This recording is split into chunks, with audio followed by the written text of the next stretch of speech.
Hamas ने cease fire समझौते के चीथड़े उड़ा दिए।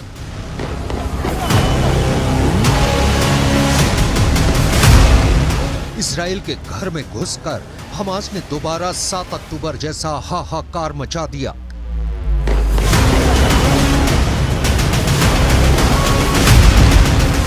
हमास के अंदर का हैवान जाग उठा और इजराइल बस हाथ मलता रह गया।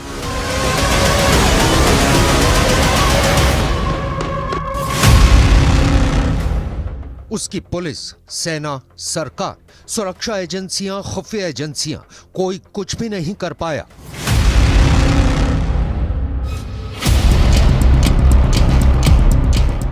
दिन शुरू ही हुआ था कि सुबह सुबह हमास के 2 लड़ाके गोला बारूद से भरी एक कार लेकर इजराइल के यरूशलेम के एक बस स्टैंड पर पहुंचे। वहां लोग बस के इंतजार में खड़े थे। तभी हमास के दोनों लड़ाके कार से उतरे और पिस्तौल और असॉल्ट राइफल से अंधाधुंध फायरिंग शुरू कर दी।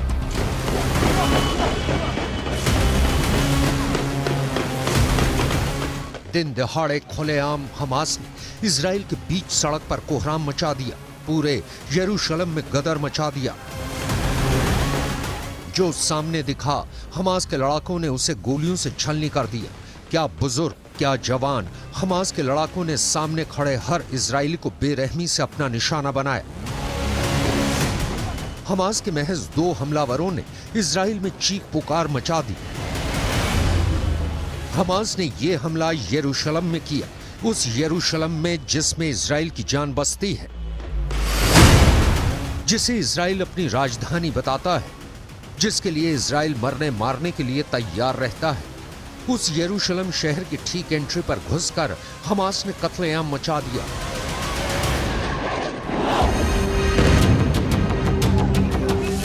वो भी उसी तरह जैसे करीब 2 महीने पहले 7 अक्टूबर को हमास के लड़ाकों ने गाजा से इजराइल में घुसकर लोगों को मौत के घाट उतारा था।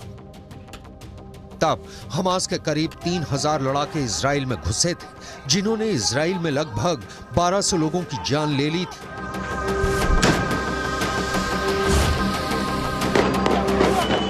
मगर इस बार हमास ने अपने सिर्फ 2 लड़ाके भेजे, जिन्होंने इजराइल में 3 लोगों को मौत की नींद सुला दिया।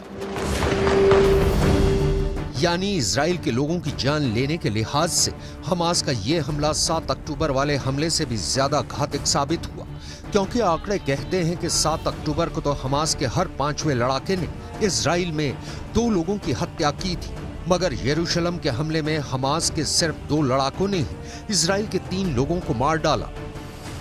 उन्होंने 73 साल की एक बुजुर्ग की हत्या की, 67 साल की एक महिला को मार डाला और 24 साल की एक जवान महिला भी हमास के हमले का शिकार हो गई।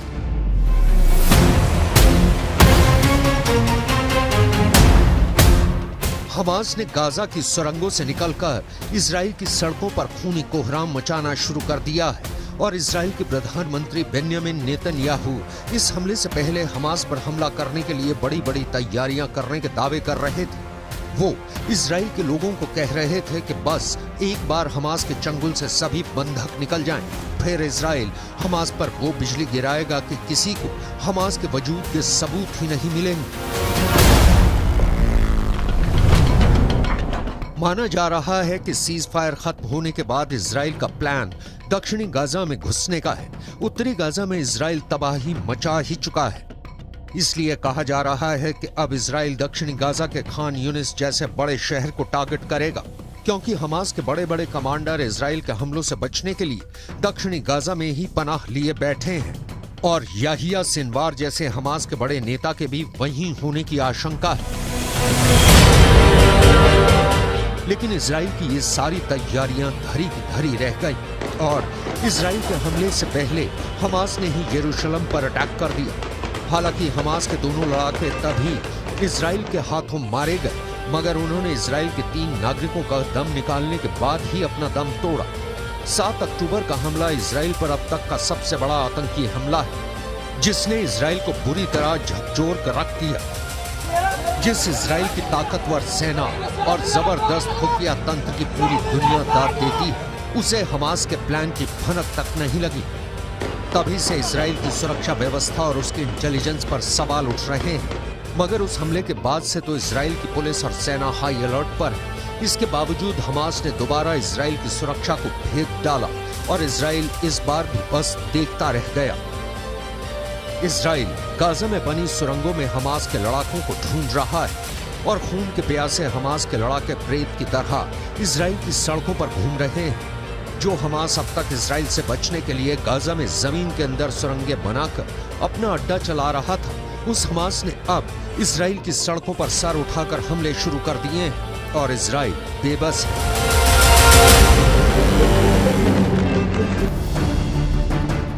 इजराइल बस सीज फायर की धूनी रमाने में लगा है।